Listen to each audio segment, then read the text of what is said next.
Pada video ini, saya ingin mempresentasikan hasil rangkuman dari buku yang telah diberikan.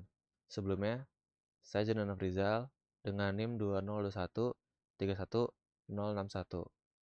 dari buku yang berjudulkan 2020 Artificial Intelligence: A Modern Approach, 4th edition, by Russell Peter. Pada buku ini, saya kebagian untuk menjelaskan untuk bagian computer vision. Oke, di sini ada 6. Ada 6 table of contents yang akan saya rangkum. Yang pertama itu ada image formation, kedua itu ada simple image features, yang ketiga itu ada classifying images, yang keempat ada detecting objects, ada the 3D world, dan yang terakhir itu ada using computer vision. Oke, jadi untuk setiap konten tadi, saya akan merangkum dari setiap bab tersebut. Dan di dalam bab tersebut ada subbabnya. Oke, akan dimulai dari image formation. Di sini ada 5. Ada image without lenses atau kamera lubang jarum. Yang kedua itu ada lens systems. Yang ketiga itu ada scaled orthographic projection atau proyeksi ortografik. Yang keempat itu ada light and shading. Dan yang kelima itu ada color. Nah, intinya pada bagian ini membahas tentang dasar-dasar pembentukan gambar dan optik yang digunakan dalam proses mengambil gambar. Nah, termasuk di dalamnya itu adalah bagaimana gambar terbentuk tanpa menggunakan lensa, menggunakan prinsip kamera lubang jarum. Peran sistem lensa dalam pembentukan gambar, proyeksi ortografis yang diskalakan, serta pentingnya pencahayaan dan penerangan dalam menghasilkan gambar yang baik. Dan poin terakhir ialah membahas tentang representasi warna dalam gambar. Dan selanjutnya itu adalah mengenai tentang simple image features. Nah, pada konten yang kedua ini, poin ini membahas tentang fitur-fitur sederhana dalam gambar yang penting dalam analisis computer vision. Termasuk di dalamnya itu ada deteksi tepi dalam gambar yang membantu mengidentifikasi perubahan tajam dalam intensitas cahaya. Ada pengenalan tekstur dalam gambar untuk mengidentifikasi pola berulang. Ada aliran optik atau optical flow untuk melacak pergerakan objek. Dan yang terakhir itu ada metode segmentasi untuk memisahkan berbagai bagian gambar yang memiliki karakteristik visual yang sama. Next, ada classifying images. Untuk poin ini, membahas tentang klasifikasi gambar menggunakan teknik pembelajaran mesin, khususnya itu jaringan saraf konvolusi atau CNN. Poin ini menjelaskan bagaimana CNN dapat mempelajari fitur-fitur gambar secara otomatis dan mengapa metode ini berhasil dalam mengklasifikasikan gambar dengan tingkat akurasi yang tinggi. Jadi, pada bagian ini itu poin pentingnya. Selanjutnya itu ada detecting objects. Pada bagian keempat ini, yaitu membahas tentang deteksi objek dalam gambar, yaitu proses mengidentifikasi keberadaan dan lokasi objek tertentu dalam gambar. Dan metode deteksi objek membantu dalam berbagai aplikasi seperti pengawasan keamanan dan pengenalan wajah. Itu hanya beberapa contohnya saja.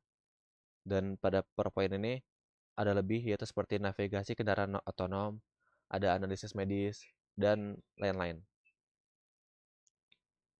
Dan untuk bagian yang kelima, ada 4 subbab, yaitu ada 3D cues from multiple views, ada binocular stereopsis, ada 3D cues from a moving camera, dan yang terakhir itu ada 3D cues from one view.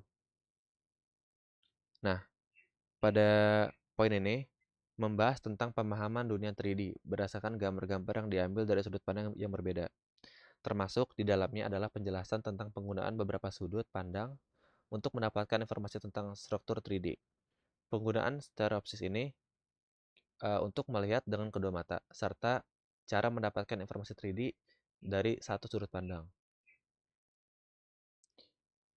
Dan yang terakhir itu ada using computer vision. Di sini ada 6 subbab.